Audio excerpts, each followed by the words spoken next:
저는 오늘 에베소서 4장 15절 말씀을 본문으로 천국을 분양받은 사람이라는 제목으로 함께 하나님의 말씀을 사랑하는 성도님들과 함께 공유하려고 합니다.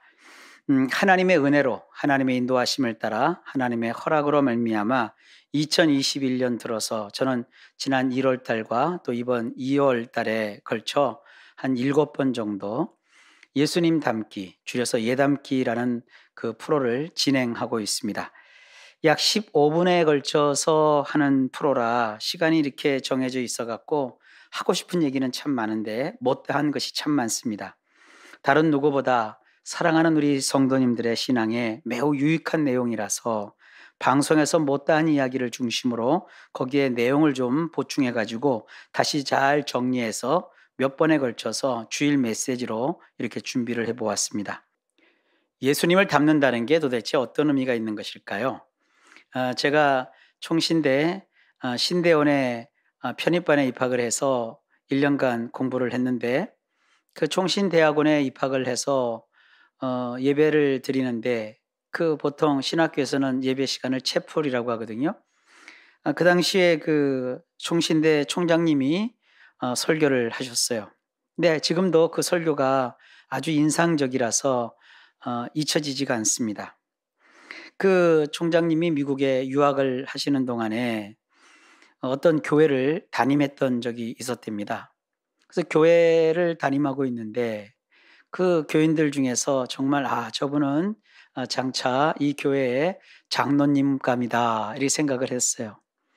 또 어느 날 갑자기 예배를 마치고 나서 목사님이 사무실에 계신데 이 두 부부가 똑똑똑하고 노크를 하면서 그 총장님 사무실에 들어온 거예요.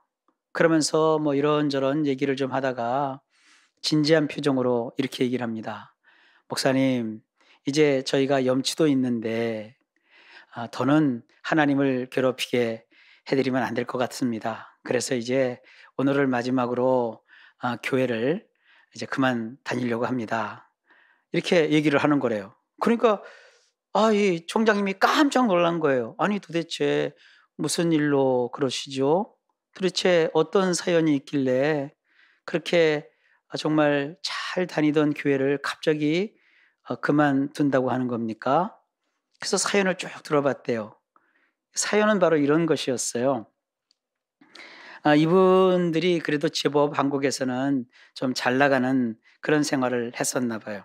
그러니까 자녀 교육도 있고 그 당시에는 이 미국이라는 나라가 그야말로 꿈의 나라죠. 미국만 가면 행복하고 미국만 가면 잘 살고 미국만 가면 정말 지상 천국 같다. 뭐 이런 그 생각을 갖고 미국으로 건너가신 거죠.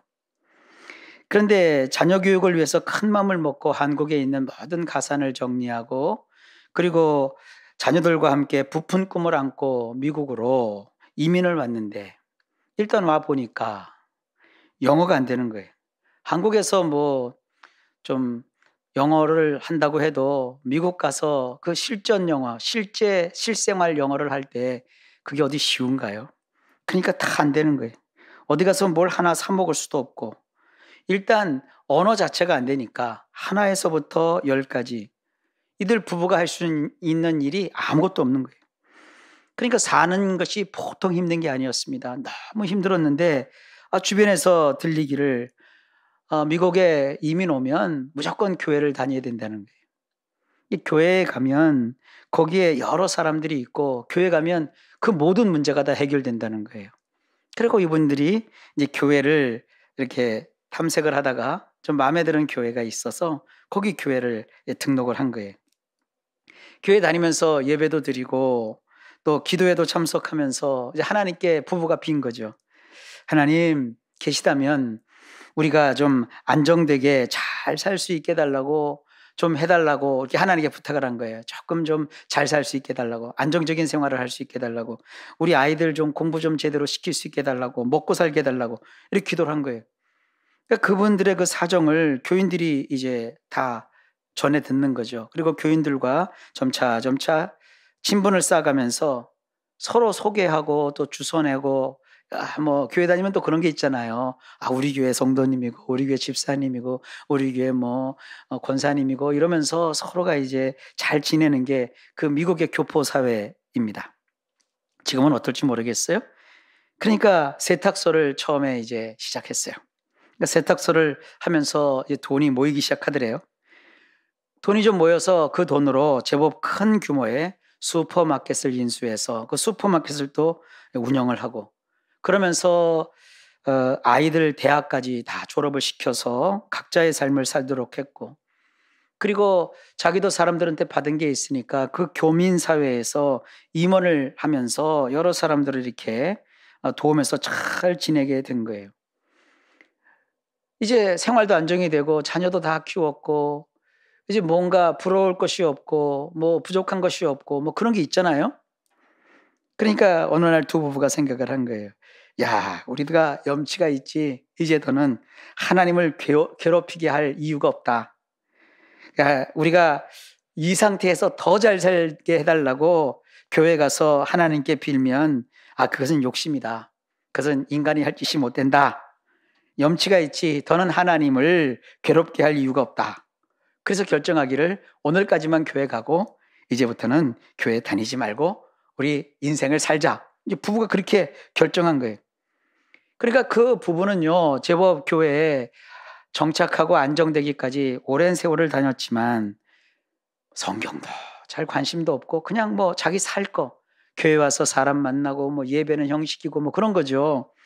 그러니까 교회에 와서 잘 살기 위해서 교회에 온 거고, 정말 교회에 와서 뭐 기도도 하고 또 사람도 만나고, 그러니까 덕분에 그래서 이제 안정을 했으니까 굉장히 인텔리한 사람들이죠. 굉장히 뭐 좀 인생을 뭐라고 할까요? 좀 배운 사람답게 교양 있게 결정을 한 거예요. 이제 더는 하나님께 잘 살게 해달라고 빌 필요가 없다.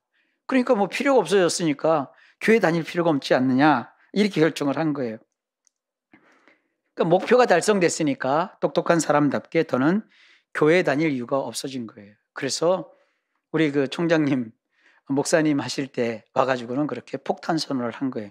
뭐 그 뒤는 어떻게 됐는지 제가 잘 모르겠어요. 여러분 생각에 좀 이들 부부가 뭔가 좀 이상하지 않습니까? 우리가 교회 다니며 하나님께 기도하는 그 이유와 목표가, 물론 생활의 안정도 필요하고 또 잘 사는 것, 그것도 필요하죠. 혹은 병 고침을 받는 것도 필요하죠. 그런데 그것이 전부라면, 그런 것 때문에 우리가 하나님을 믿는 거고 기도를 하는 거고 교회를 다니는 거라면, 그분들 말이 맞아요. 잘 살게 되거나 생활의 안정이 되거나 병 고침을 받으면 마치 병원에서 병 치료가 끝나고 건강한데 병원에 계속 있을 이유가 없죠. 그거 다 주변을 이렇게 정리하고 퇴원하고 다시 정상 생활로 복귀하는 게 그게 맞죠. 그런데요, 과연 그런가요? 그런 것이 우리가 예수를 믿고 교회를 다니는 이유고 그런 것이 우리의 목표일까요? 성경은 우리가 교회에 다니면서 기도도 하고 예배도 드리고 예수님을 믿는 그 이유와 목적을 이렇게 말씀합니다. 그것이 오늘 본문이에요. 오직 사랑 안에서 참된 것을 하여 범사에 그에게까지 자랄지라. 그런 머리니 곧 그리스도라. 자, 이것을 우리 성경어로만 보면 그 뜻이 명확하게 드러나질 않아요. 그런데 원문 성경, 원어 성경으로 이렇게 이 내용을 보면은요, 굉장히 그 안에 담긴 뜻이 확 드러나요. 제가 그 본문을 번역을 했는데 한번 들어보세요. 사랑 안에서 진리를 말하면서 우리가 모든 면에서 머리이신 그리스도에 이를 만큼 성장하기 위함입니다. 그랬어요. 이 말씀을 따르면요, 우리가 교회에 다니고 예수님을 믿고 기도하는 그 이유는 그리스도에 이를 만큼 성장하기 위함이다 라고 했어요. 서울대학교에 부교수로 계신 그 김원 교수가 있는데요, 이분은요 수천 년 동안 이어온 그리스 그리고 로마 인물 연구를 했어요. 그래서 책을 내셨는데 그분이 내신 그 책 속에 이런 내용이 있어요. 수천 년의 그 역사적인 인물들을 쭉 살펴본 결과 인간이라는 존재는 죽을 때까지 성장하는 존재라는 거예요. 맞습니다. 사람은요, 죽을 때까지 계속 무언가를 배우고 익히고 깨달으며 멈추지 않고 성장하는 존재입니다. 우리의 믿음 생활도 역시 마찬가지입니다. 믿음만 그냥 중요하다면 우리는 그냥 기독교 신앙 그러고 끝날 거예요. 그러나 우리는 기독교 신앙에다가요, 인생살이, 우리의 삶을 덧붙이잖아요. 그래서 우리가 교회 다니고 예수 믿는 걸 그냥 신앙 이렇게 얘기하는 게 아니라 거기다 생활을 덧붙여서 신앙 생활 한다고 그러잖아요. 그러니까 신앙은 성경을 아는 지식을 뜻하고요. 신앙생활에서 이 생활이라고 하는 것은 우리가 죽는 그 순간까지 멈추지 않고 삶 속에서 여러 가지를 다양하게 경험하면서 성장하는 삶을 의미해요. 성경은 성장의 조건으로 우리가 본문에 보니까 먼저 사랑 안에 있어야 하고, 그 다음에 두 번째로 진리를 말해야 한다고 말하고 있습니다. 여기서 이 사랑 안에 있다는 것은 일종의 어떤 그 사람이 처해 있는 위치, 그 사람이 이렇게 거하고 있는 곳의 어떤 분위기, 환경, 어떤 거기서 느끼는 어떤 느낌, 이런 걸 가리키는 얘기거든요. 이거를 요즘 어떤 심리학자나 교육학자, 행동 전문가들은요, EQ라는 말을 해요. 여러분, IQ라는 말 들어보셨죠? 지능지수. 그것처럼 EQ라는 것이 있는데 보통 이 EQ는 두 가지 면에서 얘기를 해요. 하나는요, Emotional Quotient이라고 해서요, 이걸 감성지수라고 해요. 사람이요, 머리만 좋고 IQ만 있다고 해서 인생을 잘 사는 게 아니에요. 그 사람이 어떤 느끼는 그 어떤 감정, 어떤 환경에 처해 있을 때 그 사람이 그 환경에서 어떠한 그 감정, 감성을 가지고 있느냐, 그런 좋은 감성을 가질 수 있도록 이렇게 분위기를 조장해주고 하는 것이 아주 중요하다는 거예요. 그런 면에서 또 EQ는 Environment Quotient이라고 해서요, 환경지수라고도 해요. 그래서 EQ가 중요하다, EQ가 중요하다. IQ도 물론 중요한 거고요.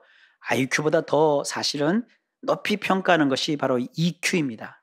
그런데 이것이 오늘날 학자들이 발견하기 훨씬 전에, 지금부터 한 2000년 전에 하나님께서 바울을 통해서 이미 말씀하신 거예요.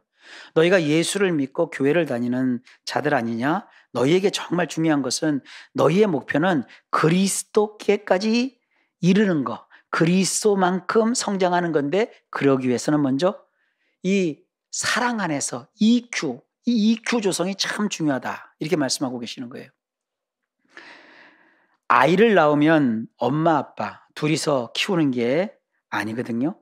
보통 우리 그런 얘기하죠. 한 아기가 태어나면 동네 전체가, 마을 전체가 그 아기를 키우는 것이다.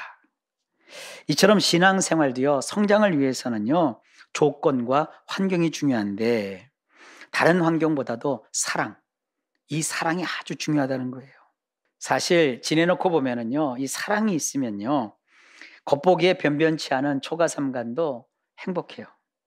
그러나 아주 좋은 고대 광실같이 생긴 집에도요, 그 구성원들의 어떤 그 마음에 사랑이 없고 분위기 자체가 거기 사랑이 없으면 정말 거기서는 행복이 움틀 수가 없어요.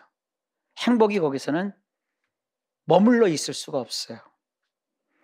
저는 우리 교회가 정말 좋은 교회가 되고 아름다운 교회로 성장하기를 바라요. 그러기 위해서는요, 우리 교회가 정말 힘써야 될 것은 다른 그 무엇보다 사랑하는 거예요.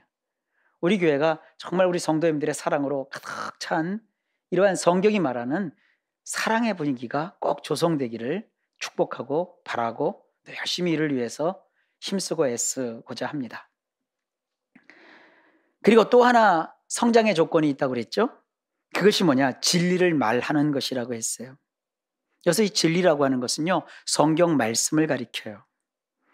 이 진리의 말씀인 성경을 입에다 달고 살라는 의미입니다. 성경이 뭔데 그렇게 해야 될까요? 성경은요, 책방에 꽂혀 있는 수만 권의 책 가운데 한 권이 아닙니다. 세상의 그 어떤 경전도, 그 어떤 책도 성경과 비교할 수 없습니다. 성경은 특별한 책이기 때문입니다. 성경은 어떤 책입니까? 모든 성경은 하나님의 감동으로 된 것으로 교훈과 책망과 바르게 함과 의로 교육하기에 유익하니 그랬어요. 일반 서적들은요, 작가가 갖고 있는 영감, 작가의 어떤 기발한 생각과 아이디어, 어떠한 자료 이런 걸 통해 가지고 책을 쓰거든요. 근데 그 책은요, 백과사전이 아닌 이상해야 교훈과 책망과 바르게 함과 의료 교육하기에 유익하질 않아요. 어떤 한쪽으로 치우쳐 있거든요. 전문 서적, 전공 서적, 뭐 소설, 시 이렇게 분야별로 그 분야에 맞는 것만 그 책이 다루지, 성경은요 정말 온갖 것들을 다 거기다가 담아 놓은 특별한 책이에요. 그래서 이 성경을 대하는 우리의 자세도 좀 특별해야 됩니다. 성경이 이렇게 말하고 있거든요. 먼저 알 것은 성경의 모든 예언은, 성경은 예언이 기록되어 있어요. 그냥 인간들이 쓴 그런 어떠한 신변 잡기라든지 사상, 철학 그런 게 있는 게 아니라 성경에는 하나님으로부터 온 예언이 담겨 있어요. 그래서 이 예언은 사사로이 풀 것이 아니니, 예언은 언제든지 사람의 뜻으로 낸 것이 아니요 오직 성령의 감동하심을 받은 사람들이 하나님께 받아 말한 것임이라 그랬어요. 성경은요 옛말에 있듯이 록비의 가로왈자 같은 게 아니에요. 이 록비라는 것은 사슴 가죽이거든요. 사슴 가죽은 고무처럼 막 늘어난대요.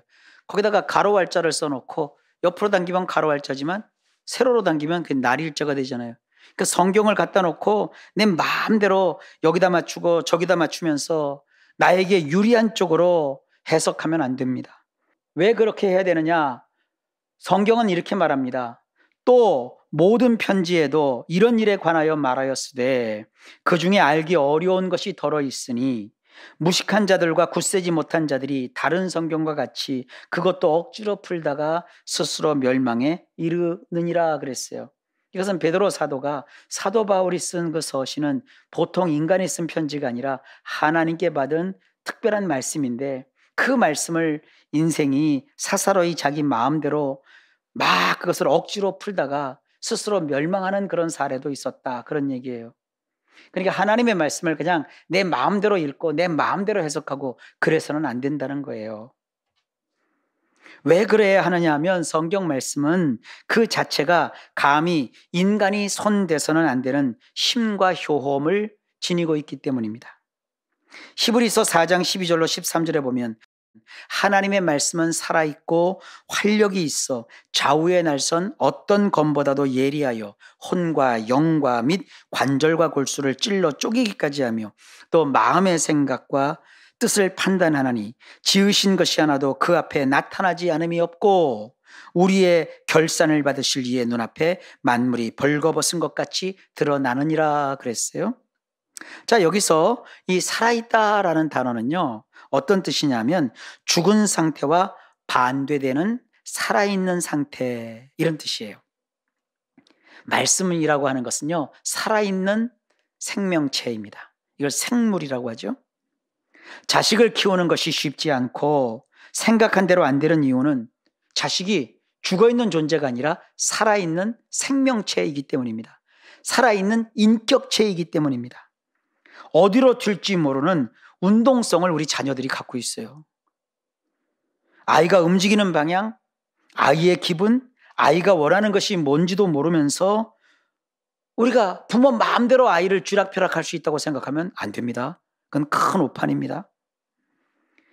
아이의 눈높이에 맞춰 지금 아이가 무엇을 주시하고 있는지, 어디로 향하고 있고, 내 아이가 무엇을 좋아하고 또 무엇을 싫어하고 무엇을 지금 원하고 있고 또 어떤 형태의 색깔을, 어떤 형태의 모양을, 어떤 것을 잘 그가 관심을 갖고 있는지 파악하는 것, 그것이 돼야 좋은 아빠도 되고 좋은 엄마도 되는 거예요. 엄마가 하라는 대로 해, 너는 잠자코 있어, 아빠만 따라와, 네가 뭘 알아, 이러면 자녀가요 반드시 철이 들기 시작하면서 어느 순간부터 부모와 대화하지 않습니다.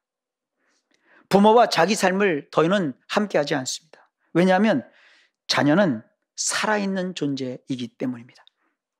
성경이 그와 같다는 거예요. 우리가 성경을 이끄는 것이 아니라 살아있는 이 완전하고 온전한 진리의 말씀이 우리를 이끌도록 해야 돼요. 그러니까 성경의 이끌림을 받는 것이 중요한 거예요. 그게 성경이 살아있다라는 말씀이 주는 분명한 교훈이에요. 그 다음에 이 성경은 활력이 있다고 그랬습니다.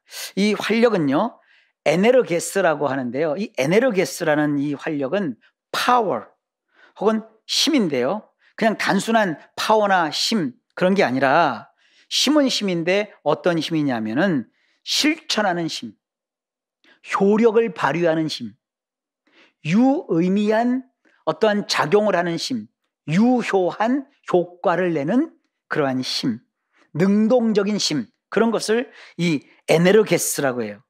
실제로 뭔가의 결과를 내는 그런 힘을 말하는 거예요. 좀 더 쉽게 말하면 공장이 있잖아요. 그 공장의 기계를 돌아가게 하는 동력. 건축물이 있잖아요. 그 건축물을 한 층 한 층 쌓아 올려서 결국은 완공에 이르도록 하는 그런 힘. 컴퓨터가 있잖아요. 컴퓨터의 운영체제를 이용하여 뭔가 결과를 산출하는 그런 힘. 어떤 사회나 그룹의 문화를 창출해내는 힘. 그거를 에네르게스라고 하는 거예요. 그러니까 성경은요, 그냥 가만히 있는 무슨 옛날 교훈, 좋은 교훈, 어서 무슨 뭐 철학적인 사변, 또 논쟁거리를 제공해주는 무슨 그러한 책, 그런 게 아니라는 거예요. 알아도 그만, 몰라도 그만, 그저 뭐 있어도 그만, 없어도 그만. 여러분, 전자제품 사면 따라오는 것이 사용설명서 매뉴얼이잖아요. 그 매뉴얼 받아갖고 첫 장부터 끝장까지 꼼꼼하게 읽어보는 사람이 과연 몇 명이나 있어요. 의뢰건 매뉴얼은 바꾸서 뜯어보지도 않고 그냥 버린다고요. 그러니까 성경은 그런 책이 아니라는 거예요. 그냥 사다가 놓고 집에 그냥 꽂아만 넣으면 되는 책, 그런 책이 아니라고요. 성경은요, 비유하자면요, 알지 않으면 손해를 보게 되는 부자가 될 수 있는 절호의 찬스를 제공하는 어떤 투자 정보, 부동산 정보, 모르면 두고 후회하게 될 그런 정말 알짜배기 생활 정보, 그와 같은 것이에요. 그게 에네르게스라는 말이 갖고 있는 뜻이라고요. 가난한 자가 부유하게 되고 병든 자가 고침을 받고 절망의 어두운 그늘에서 인생으로 하여금 벗어나 밝은 빛 가운데로 나오게 하고 외롭고 쓸쓸한 자에게 참된 친구가 되는 그런 책이 바로 성경입니다. 활력이 있는 책이라는 게 바로 그런 의미예요. 그래서 내 인생으로 하여금 살아나게 하고 내 육체에 다시 건강이 되찾아오게 하고 내 삶으로 윤택하며 보람있고 행복하게 하고 희미한 안개가 차츰 거쳐 찬란히 떠오르는 태양을 받아 정말 멋지게 빛나는 인생이 되게 하는 것, 그것이 바로 우리 손에 들려있는 성경책 하나님의 말씀입니다. 이런 활력 있는 말씀을 내가 받아들이면 이 말씀이 내 속에서 작용을 해요. 말씀 자체가 활력이 있으니까 작용을 해서 예리한 칼날처럼 내 마음의 세계를 여기 성경에 보면 찔러서 쪼개 놓는다고 했어요. 여기에서 이 찌른다는 얘기는요, 칼로 뭔가 이렇게 푹 찌른다, 그런 의미로만 보시면 안 돼요. 이것은요, 3차원 공간, 우리가 살고 있는 것이 3차원이잖아요. 이 3차원 공간을 이렇게 가로지르며 쭉 하고 지나간다, 이런 뜻이에요. 그러니까 성경은요, 양쪽의 날선 양날검과 같은데 그런 성격을 가진 성경이요, 우리가 살고 있는 이 3차원 공간을 이렇게 쫙 하고 거칠 것 없이 이렇게 뚫고 지나간다, 이렇게 가로질러 간다, 이런 의미를 담고 있는 거예요. 구약에서 이스라엘이 광야에서 만든 그 성막을 보면은요, 그 성막 안에 중요한 부분인 성소와 지성소가 있거든요. 그 본체라고 하죠. 그 본체의 그 성소를 조립할 때 시띠임 나무, 우리 성경은 조각나무라고 했고 영어 성경에는 아카시아 나무라고 이렇게 번역을 했는데, 이 시띠임 나무를요, 가로 약 한 68cm 정도, 그리고 세로는 약 한 4.5m 정도 이렇게 켜서 널판을 만들었어요. 그래서 그 널판을 남쪽으로 20장, 북쪽으로 20장 이렇게 연결해서 이렇게 세웠고요. 그리고 서쪽에다가 이 널판을 6장을 이렇게 세웠고, 그리고 이렇게 이음새, 연결되는 모퉁이 부분에다가는 널판 2장을 이렇게 덧대 가지고 보강을 했고, 이 동쪽으로는 출입하는 곳이기 때문에 그냥 비워두었어요. 그리고 역시 그 세워놓기만 한 것이 아니라 시띠나무로 이번에는 가로대를 만들어 가지고요, 그 성막의 양쪽 옆면과 뒷면에다가 각각 5개씩 그 가로대를 끼워서 단단하게 고정을 했어요. 그러니까 성막을 이렇게 조립해 놨는데 이 가로대 때문에 성막이 흔들거림이 없는 거죠. 그 사막에다 세웠는데 사막 바람이 굉장히 세잖아요. 그 바람도 견딜 정도로 아주 튼튼한 구조물이 되게 한 거예요. 여기서 그 옆에 꼈던 이 가로대를 끼우는 동작, 그것이 바로 찌른다는 그런 얘기예요. 헬라어로 굳이 표현하면 디이크네오마이라고 해요. 디이크네오마이. 이렇게 콱 해서 질러 놓는 거예요. 따라서 성경이 우리를 찌른다는 것은 칼을 가지고 뭔가 이렇게 푹 찔러본다는 뜻이 아니라 우리 속에 있는 것들. 성경 여기 쭉 나열되어 있어요. 한번 보면은요, 이성과 감성에 작용을 하는 혼, 이걸 푸시케라고 하고요. 그 다음에 성령님이 거하시는 장소이기도 한 우리 속에 있는 푸뉴마, 이거를 영혼이라고 합니다. 보통 영이라고 번역을 하기도 해요. 그리고 해부학적으로 보면 관절이라는 것이 있어요. 이 관절은요, 의미상으로는요, 우리 속에 들어있는 어떤 이음매, 곧 이 생각 저 생각 이렇게 우리 속에 마음에 교차하는 부분들이 있잖아요. 이런 생각이 있고 저런 생각이 있잖아요. 이런 이음새 부분, 이음매 부분을 관절이라고 해요. 여러분, 이럴까 저럴까 뭐 이런 부분이 있지 않습니까? 이것과 저것, 이런 것들이 우리 속에 이렇게 복합되어 있잖아요. 그리고 골수라고 되어 있는데 이것도 역시 해부학적으로 보면은 뼛속에 가득 차 있는 물질인데, 이것이 은유적으로 교훈적으로 쓰일 때는요, 인간의 속에 들어있는 속심, 속내, 내심, 이런 것을 뜻하는 단어예요. 그리고 마음의 생각이라는 것이 있어요. 이 마음의 생각이라는 것은 뭐냐면 분별력, 판단력, 뭔가를 선택한다, 그런 뜻을 갖고 있고요. 또 한 가지는 마음의 뜻이라는 것이 있는데 그 뜻이라는 것은요, 정신적으로 뭔가를 이렇게 생각해가는 어떤 프로세스, 과정을 뜻하는 단어예요. 일단 이 본문 말씀의 단어의 뜻을 제가 쭉 말씀을 드렸어요. 이걸 이제 종합해가지고 한 몫으로 이렇게 잘 구성해서 우리 성도님들에게 설명을 드릴게요. 우리가 가진 이 성경은요, 단순한 무슨 책이 아니에요. 그래서 성경을 잘 모르시는 분들은 집에다가 놓고 그냥 먼지만 수북히 쌓아 놓잖아요. 그 먼지만 수북히 쌓이면요, 그건 사실 여러분 진짜 손해보는 거예요. 성경은 살아있다고 그랬어요. 이것은 생명체, 생물이라는 거예요. 살아서 숨만 쉬는 것이 아니라 거기에는 활력이 있다고 그랬어요. 이 활력이라는 것은요, 뭔가를 이렇게 성취하는 거예요. 뭔가 이렇게 막 만드는 거예요. 건물로 치면 건물을 막 지어 올리는 거예요. 그럴 정도의 대단한 힘을 이 성경이 가지고 있는데, 이러한 성질을 가진 성경이 우리에게 어떤 식으로 작용하느냐, 우리의 마음, 카르디아라고 하는 마음에 작용을 해요. 이 마음이 굉장히 복잡해요. 오늘 이 성경 본문에 보면 그 마음 속에 들어있는 여러 가지 요소가 쭉 나오거든요. 그 요소 중에 우선 푸시케라는 요소가 있어요. 이 푸시케를요, 뭐 우리 성경은 혼이라고 번역했는데 이 혼 속에 뭐가 들어가느냐, 이성이 들어가고요, 또 어떤 감성이 들어가고요, 어떤 느낌, 감, 뭐 이런 거 있잖아요. feeling, 이런 게 거기 푸시케의 작용이에요. 푸시케가 우리 속에 있으면서 하는 일이 뭐냐, 우리가 공부하고 뭔가 경험하고 뭔가를 알고 뭔가 들을 때마다 우리 마음에 여러 개 방을 만들어요. 방을 계속 이 푸시케가 우리 속에 만들어요. 그리고 우리 속에는 또 이 푸뉴마라는 게 있어요. 이 푸뉴마를 영혼 혹은 영이라고 번역을 하는데 뭘로 번역하느냐, 그게 중요한 게 아닙니다. 근데 이 푸뉴마는요, 특징은 예수를 안 믿는 사람들은요, 푸뉴마가 죽어 있어요.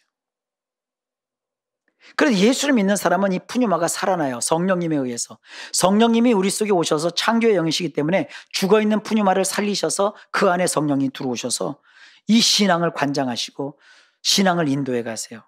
그러니까 예수를 믿는 사람의 그 카르디아 마음 속에는요, 예수 안 믿는 사람에게는 없는 이 영혼, 이 푸뉴마가 있는 거예요. 자, 그 다음에 우리 성경은 뭘 얘기하고 있습니까? 관절이라고 번역한 이 하르모스가 있는데, 이 관절은 이런 거거든요. 푸슈케가 여러 가지 방을 만들었고 또 푸뉴마라는 방도 새롭게 생겼잖아요. 영역이. 그러면 그 방방마다 연결되어 있거든요. 네트워크망처럼, 거미줄처럼 이게 착착착착착착 이게 연결되어 있다고요. 그 연결하게 하는 이음매, 이것이 바로 우리 성경이 말하는 관절이에요. 그리고 이 관절이 이것저것과 이렇게 연결을 지어 갖고는 결국 무엇을 이루어내느냐? 어떠한 부정적인 어떤 일을 이렇게 만났어요? 그러면 이 관절의 역할로 인해서 이게 잘 사람들이 오히려 부정적인 것인데 긍정적인 것을 거기서 또 배우기도 하고요. 또 어떤 사람은 상황이 다 좋은데 이 연결이 잘못되는 바람에 그 상황을 안 좋은 것으로 오판하기도 하고 뭐 그렇게 작용을 한다고요. 이런 그런 작용을 하면서 어떤 그 사람이라는 그 어떤 성격, 어떠한 그 사람의 속마음, 속심, 그런 게 이렇게 형성이 되잖아요. 그게 골수예요. 여기서 말하는 되게 골수는 뼛속에 이렇게 있는 그런 그 물질을 말하잖아요. 근데 이것이 오늘 이 본문에서는 어떻게 봐야 되느냐? 그런 푸슈케와 푸뉴마와 그런 것을 연결한 네트워크 속에서 이렇게 종합해서 형성된 어떤 나의 속마음, 속내, 그 사람의 모습이에요. 그런 다음에 이것만으로 끝나는 게 아니라 그 마음 속에 있는 생각이라는 게 있어요. 이 생각을 가지고 사람은 뭐 합니까? 뭔가를 판단하고 분별하고 뭔가를 평가하고 또 뭔가를 선택하잖아요. 이런 작용을 하는 것을 우리 성경은 마음의 생각이라고 번역을 해놨어요. 그것만 끝나는 게 아닙니다. 그런 모든 것들이 그냥 단번에 탁탁탁 되는 게 아니라 과정을 거치잖아요. 고민하고 고심하고 이쪽으로도 보고 저쪽으로도 보고 이렇게도 생각해보고 저렇게도 생각해보고 이런 과정을 거치잖아요. 그런 과정을 거치는 프로세스, 그런 과정을 거치는 그러한 것들을 우리 성경은 그냥 마음의 뜻이라고 번역을 한 거예요. 자, 이런 일을 하는 우리의 카르디아, 우리 마음의 그 복잡한 것에서 성경은 어떤 역할을 하느냐? 마치 광야에서 하나님께서 세우라고 했던 그 성막을 세울 때 모진 비바람도 다 견디며 꿋꿋하게 그 구조물을 유지시켜 주기 위해 이 가로대를 쫙 이렇게 둘러가지고 성막을 탄탄하게 이렇게 구조물을 정착시켜 주고 또 흔들리지 않도록 해주는 그 같은 가로대가 있었잖아요. 성경은 그 가로대처럼 우리의 그 모든 마음의 각 방, 우리의 푸슈케, 우리의 골수, 우리의 관절, 우리의 어떤 생각, 우리의 그 뜻, 이 모든 것에 이렇게 3차원 공간을 가로지르는 그런 가로대처럼 이렇게 가로지르면서 우리를 탄탄하게 설 수 있도록 해주는 거예요. 그것을 찌른다고 돼 있어요. 찌른다. 찌르기만 하는 게 아니에요. 그렇게 가로질러서 딱 우리를 고정시켜 줄 뿐만 아니라 그 흩어졌던 모든 생각들을 다 분할하고 분배해서 각 방에 제대로 위치하게 하고 제 역할을 그 지식과 경험과 우리의 판단과 또 기도 생활과 이런 것들이 잘 조화 있게 위치할 수 있도록 우리의 판단이나 선택, 이 모든 것이 균형 잡힐 수 있도록 이렇게 해주는 것이 찔러서 쪼갠다는 뜻이에요. 그러니까 쪼갠다는 게 찔러갖고 쫙 사겨가듯이 쪼갠다 이게 아니라 우리 마음에 있는 이러한 작용들이 잘 분배되고 정리하고 또 질서가 잡힐 수 있도록 이렇게 하여 결국 우리로 하여금 바르게 그리고 행복하게 떳떳하게 제대로 살맛나게 살 수 있도록 그런 역할을 성경이 한다는 거예요. 그러니 여러분 성경을 모르면 안 되죠. 아니 모르면 모를수록 손해 아니겠습니까? 그렇다면 이 성경이 우리에게 필요한 이유가 무엇일까요? 성경의 이런 놀라운 작용을 통해서 우리가 얻는 유익은 한 가지예요. 오늘 성경에 나오잖아요. 우리가 모든 면에서 머리이신 그리스도에 이를 만큼 성장한다는 점이에요. 여러분 예수를 믿는다는 거, 교회에 다닌다는 거, 물론 다니면서 은혜도 받고 사람도 사귀고 병도 고침받고 부유하게 되고 마음도 평안하고 가족끼리 서로 화목하게 지내고 또 인생을 살아가는 지혜도 익히고 또 그러다 보면 살림살이도 나아지고 형편도 피고 인생 살면서 많은 유익을 얻겠죠. 다 그것이 예수 믿고 교회 다니면 우리가 얻게 되는 유익이에요. 그러다 어느 순간 하나님께 내가 신세를 너무 많이 졌어. 나도 염치가 있지. 이제 그만 해야 되겠다. 이 정도로는 내가 살만하니까 이제 하나님께는 더는 부탁하지 않아도 돼. 이렇게 여기면서 나의 신앙을 그만두겠다. 이렇게 했던 미국 이민교회의 그 네 분, 그 두 분처럼 우리도 혹시 잘못 생각하면 그렇게 할 수도 있지 않겠습니까? 근데 그런 것이 아닙니다. 그 미국 사는 두 부부는 사실은 초점이 아직 덜 잡힌 카메라와 같아요. 카메라도 초점이 맞아야 되지 않습니까? 아직 성경도 잘 모르시고 하나님이 누구신지 제대로 알지 못해 오해하고 계셨던 거예요. 우리가 신앙생활하는 이유는 다른 거 아닙니다. 바로 모든 면에서 머리이신 예수 그리스도에 이를 만큼 성장하기 위해서 우리가 교회도 다니고 예수도 믿고 평생 언제까지? 죽을 때까지. 우리 죽을 때까지 이렇게 말씀인 성경을 통해서 성경의 그 찌르고 쪼개는 이런 우리 마음을 찌르고 쪼개서 튼튼하게 유지시켜주고 잘 분배해서 균형 잡힌 생각과 그런 판단과 삶을 살도록 하는 이런 도움을 받아서 계속 우리가 성장하는 거예요. 결국은 그리스도에게까지 이르는 거예요. 이 그리스도에게까지 이르는 거, 이거를 쉬운 말로 예수님을 닮아가는 거, 예닮기라고 하는 거예요. 우리는 예수님을 닮는 것이 삶의 방향이고 목적이고 또 우리가 달려가야 할 목표입니다. 자, 오늘의 말씀을 결론을 맺겠습니다. 우리는 죄 많은 이 세상이 우리의 집 아닙니다. 제가 몇 주 전에 벼락거지 얘기를 했어요. 주변에 어떤 사람이 땅을 사고 집을 사서 정말 평생 일해도 만져보지 못할 엄청난 돈을 순식간에 벌었다고 해서 그것이 대단한 것도 아니고 그러지 못했다고 해서 우리가 정말 벼락거지가 되고 불행하고 그런 것이 아닙니다. 그런 좋은 일들이 여러분에게도 있기를 저는 바랍니다. 또 축복합니다. 그런데 더 중요한 것은 우리가 이 땅을 사는 것은 잠시 잠깐 머물렀다 가는 거거든요. 우리에게는 이미 예수님으로 말미암아 저 영원한 천국을 이미 분양을 받았어요. 자, 그것에 대해서는 제가 좀 더 다음 시간에 말씀을 분명하게 드릴 것이지만 오늘 이것은 꼭 기억하십시오.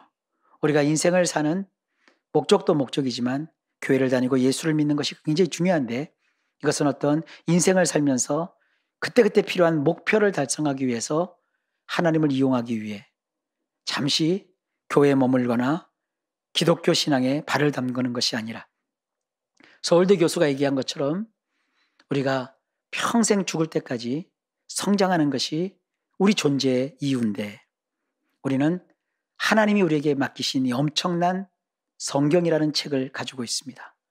이 성경을 통해서 우리의 마음을 찔러 쪼개는 이런 하나님의 놀라운 작용으로 우리가 새롭게 되고 그리고 날마다 예수 그리스도께로 이를 때까지 성장하는 이런 예수님을 닮아가는 인생을 살아야 된다는 점을 제가 강조했습니다. 오늘 말씀을 통해서 우리 성도님들은 평생 죽는 그 순간까지 주님을 믿고 따라야 되고 그 무엇보다 주님이 우리에게 주신 생명 있는 이 활력 있는 이 책 성경을 통해서 하나님을 더 가까이 하고 주님께 영광을 돌려야 된다는 이 생각을 꼭 품으시기를 바랍니다.